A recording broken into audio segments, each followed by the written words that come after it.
Hello everyone, welcome to our channel. Friday को Dow Jones में करीबन 700 पॉइंट्स की फॉल हुआ। उसके साथ S&P 500 का फेड मीटिंग के बाद ये वर्स्ट डे था।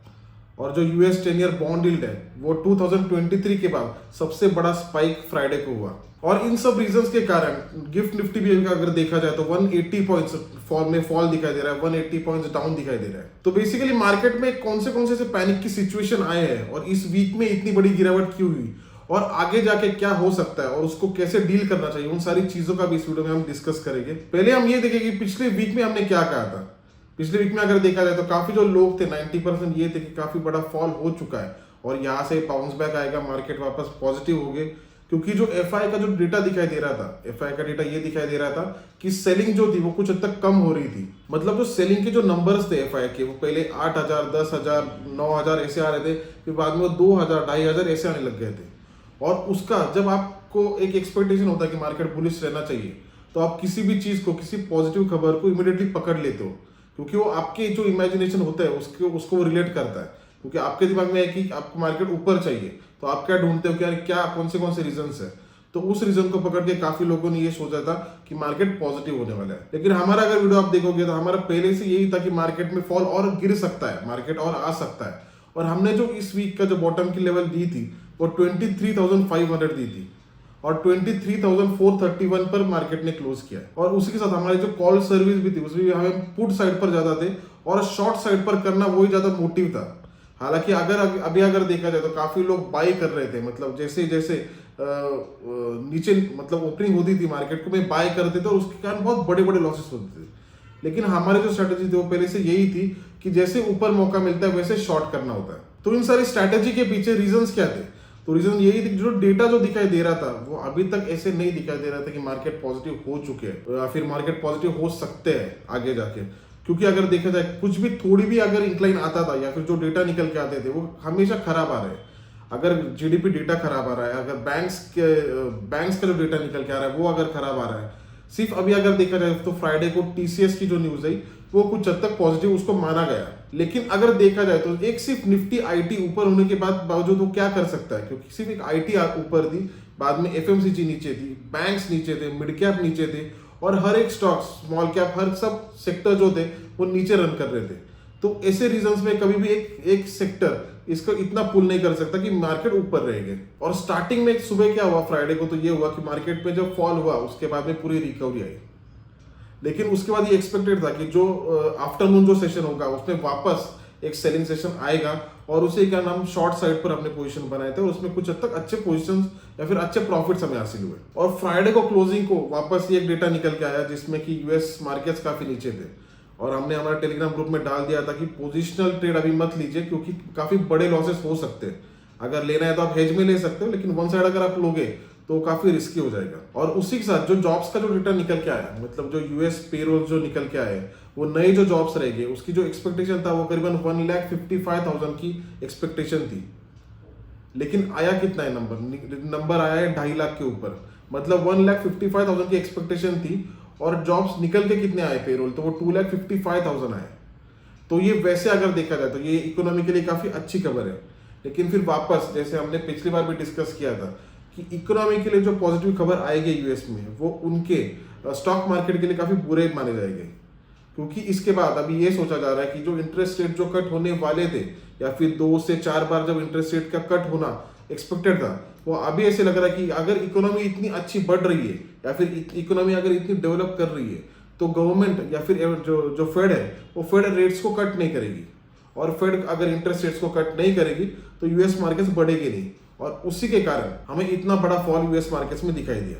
अभी ऐसे सब सिचुएशंस में हमारे मार्केट आने वाले वीक में किस तरीके से रह सकते हैं उसको भी हम इस वीडियो में डिस्कस करेंगे। अभी निफ्टी अगर देखा जाए तो निफ्टी ने बाउंस बैक 24,200 पर दिया था और वहां से वापस अभी वो 23,350 तक पहुंच चुका है। अभी बेसिकली जो सबसे बड़ा जो उसका सपोर्ट था वो 23,800 ये लेवल थी, लेकिन ये अभी काफी हद तक ये अभी ब्रेक हो चुकी है और अपवर्ड लेवल पर अभी जो स्ट्रॉन्ग लेवल बची है, जो अपवर्ड लेवल पर काफी बड़ा जो रेजिस्टेंस रहेगा वो भी अभी यही लेवल है जो कि 23,800 है। अभी निफ्टी में अगर देखा जाए तो निफ्टी में एक स्मॉल सपोर्ट्स कौन से है, तो वो एक है 23,350, ये एक है और उससे बड़ा जो स्ट्रॉन्ग सपोर्ट है वो है 23,250। अगर मंडे को निफ्टी अगर 23,250 पर अगर आती है, मतलब 23,250 पर अगर ओपन होती है, तो वैसे सिचुएशन में बेस्ट मूव मुझे ये लगती है, मतलब अगर 23,250 पर अगर आती है तो मैं यहाँ पर मतलब उसके ऊपर ओपन होनी चाहिए, ऐसे नहीं कि 23,250 के नीचे ओपन हो। अगर उसके ऊपर अगर ओपन होती है तो फिर मैं उसमें एक बाय ट्रेड लूंगा, और 23,250 यही मेरा स्टॉप लॉस रहेगा, और 23,250 पर मेरा स्टॉप लॉस रहेगा। और मेरा जो टारगेट जो रहेगा वो बहुत बड़ा टारगेट नहीं रहने वाला है, वो मेरा टारगेट जो रहेगा वो 23,350 यही मेरा टारगेट रहेगा, मतलब ऑलमोस्ट 100 पॉइंट्स का ही मैं टारगेट रखूंगा, उससे बड़ा मैं टारगेट नहीं रखूंगा। और दूसरी जो सिचुएशन है, दूसरी सिचुएशन ये है कि अगर 23,250 के नीचे अगर ओपनिंग होती है, बेसिकली ओपनिंग क्यों इतनी इंपॉर्टेंट होती है, क्योंकि ओपनिंग इसके लिए इंपॉर्टेंट होती है, अगर वो सपोर्ट पर अगर कभी भी कुछ चीज़ अगर ओपन होती है, मतलब उसका ये रीज़न है कि वो सपोर्ट ब्रेक नहीं कर पाई है प्री ओपनिंग में, तो शायद वहाँ से बाउंस बैक आ सकता है। लेकिन अगर वो सपोर्ट को वो ब्रेक हो गया है, तो मतलब उसका ये डायरेक्शन है कि वो प्री ओपनिंग में ही उसको ब्रेक किया है, तो मार्केट में काफी उसके चांसेस बढ़ जाते हैं कि वो उस लेवल के नीचे रहे। और अगर 23,250 के नीचे अगर ओपन होती है तो उसमें मैं एक शॉर्ट ट्रेड लूंगा, और उसका मेरा जो स्टॉप लॉस रहेगा वो 23,250 ये मेरा स्टॉप लॉस बन जाएगा, और मेरा जो टारगेट रहेगा वो 23,000 ये मेरा टारगेट रहेगा। ये काफ़ी बड़ा टारगेट हो जाएगा, क्योंकि अगर ओपनिंग इतनी होती है तो मैं उसके लिए होल्ड करूँगा, शायद 1-2 दिन में या फिर 3 दिन में वो टारगेट अचीव हो जाएगा, 23,000 तक निफ्टी जा सकती है। लेकिन उसके लिए उसको 23,250 के नीचे रहना इंपॉर्टेंट है। तो क्या 23,000 पर अगर निफ्टी मिलती है आने वाले वीक में, तो क्या वहाँ से उसको ही ब्रेक करेगी? तो मुझे ऐसा लगता है कि यहाँ पे आने के बाद यहाँ से एक बाय ट्रेड रह सकता है। मुझे ऐसा नहीं लगता कि जैसे जिस तरीके से आई है निफ्टी, मतलब एक एक कैंडल ऐसे ऐसे वर्टिकली डाउनवर्ड साइड पर बढ़ा वो बनाएगी। मुझे ऐसा लगता है कि कुछ हद तक वो जिगजैग पोजीशन में ही आएगी, मतलब जिगजैग पोजीशन मतलब कि थोड़ा नीचे जाने के बाद थोड़ा एक बाउंस बैक मिलेगा, थोड़ा नीचे आने वापस एक बाउंस बैक मिलेगा, और वापस वो नीचे जाएगी अगर उसमें फॉल अगर कंटिन्यू होता है तो 23,000 पर आने के बाद मैं उसमें एक बाय ट्रेड लूंगा, और उसका वापस मेरा जो टारगेट रहेगा वो मेरा 23,262 या फिर 23,250 ये मेरा टारगेट रहेगा। तो हर एक स्ट्रॉन्ग सपोर्ट पर अगर 23,250 के ऊपर अगर रहती है तो मेरा एक बाय ट्रेड बनेगा, 250 के नीचे अगर रहती है तो फिर 23,000 तक मेरा ट्रेड बनेगा, और 23,000 पर वापस मेरा एक बाय ट्रेड बनेगा। अभी निफ्टी इसमें बुलिश हो चुकी है या फिर फियर बहुत ज़्यादा नहीं रहा है, ये कब हमें पता चलेगा?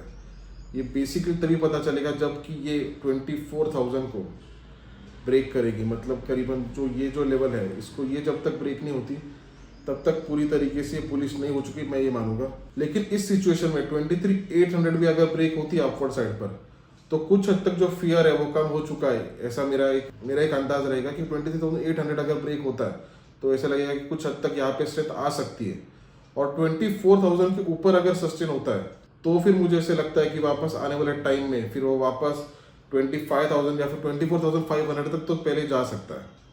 तो 24,000 के ऊपर अगर रहता है तो फिर 24,500 ये मेरा टारगेट बन जाएगा। अभी इन सारे सिचुएशन हम ये देखें कि बैंक निफ्टी में किस तरीके से मूव रहेगी। बैंक निफ्टी में अगर देखा जाए तो बैंक निफ्टी ने 48,734 यहाँ पर उसने क्लोज दिया है, और बैंक निफ्टी में बहुत ज़्यादा वीकनेस हमें दिखाई दे रही comparative to Nifty. Bank Nifty में अगर देखा जाए तो बैंक निफ्टी ने 51,500 से 48,500 ऑलमोस्ट एक वीक में उसमें करीबन 2,000 पॉइंट्स की डाउनवर्ड साइड पर मूव हमें दिखाई दी है। उसका रीज़न बेसिकली यही है कि जो डिपॉजिट ग्रोथ और वो जो प्रॉब्लम्स पहले से है, पहले ये माना जा रहा था कि डिपॉजिट ग्रोथ वगैरह वो आगे जाके कुछ हद तक अच्छे हो गए या फिर अच्छा आगे जाने के बाद उसमें प्रोग्रेस होगी, लेकिन वैसे कुछ भी होते हुए दिख नहीं रहा है। डिपॉजिट ग्रोथ ये जो पैरामीटर है या फिर अन्य और जो पैरामीटर्स है वो एक्चुअली एक सीरियस इशू है बैंक्स के लिए। अभी बैंक निफ्टी में हमें ये देखना है, बैंक निफ्टी अगर निफ्टी नेगेटिव अगर ओपन होती है तो बैंक निफ्टी भी कुछ हद तक नेगेटिव ओपन होगी। बैंक निफ्टी में मूव ये रहेगी कि बैंक निफ्टी अगर 48,500 के नीचे अगर ओपन होती है, मतलब करीबन इस लेवल के नीचे अगर ओपन होती है तो 48,500 के मेरा स्टॉप लॉस बन जाएगा। मेरा जो स्टॉप लॉस रहेगा वो 48,500 रहेगा,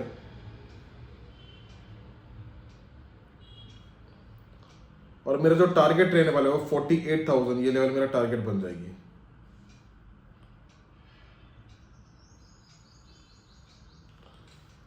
48,000 मेरा टारगेट बन जाएगी। लेकिन अगर 48,000 ये भी अगर ब्रेक होता है तो 48,000 ही मेरा स्टॉप लॉस रहेगा और मेरा जो टारगेट बन जाएगा वो करीबन 47,250 या फिर 47,000 या फिर 47,500 को मैं कुछ हद तक क्वांटिटी उसमें स्क्वायर ऑफ कर दूंगा। 70 to 80% जो क्वांटिटी है वो 47,500 को मैं स्क्वायर ऑफ कर दूंगा और जो रिमेनिंग जो क्वांटिटी है वो 47,250 वहां पे मैं स्क्वायर ऑफ कर दूंगा। तो मुझे ऐसा लगता है 47,250 ये एक एक्सट्रीम लेवल रह सकती है बैंक निफ्टी में डाउनवर्ड साइड पर। बैंक निफ्टी में मैं वो स्ट्रैटेजी नहीं करूंगा जो मैं निफ्टी में करने वाला था कि जो मतलब जो डाउनवर्ड साइड पर जो सपोर्ट आने वाले हैं तो उसमें जो बाय करने की जो स्ट्रैटेजी है मैं इसमें डिप्लॉय नहीं करूंगा। इसमें मुझे ऐसे लगता है कि इसमें मेरी यही स्ट्रैटेजी रहेगी कि मैं जब सेल ऑन राइज यही मेरी स्ट्रैटेजी रहेगी। तो बैंक निफ्टी जिस तरीके से मूवमेंट हमें दिखाई दे रही है, जिस तरीके से स्ट्रॉन्ग जो मूवमेंट हमें दिखाई दे रही है बैंक निफ्टी में, उससे मुझे नहीं लगता कि अभी इमीडिएटली उसमें कोई बाय सिचुएशन बनेगी।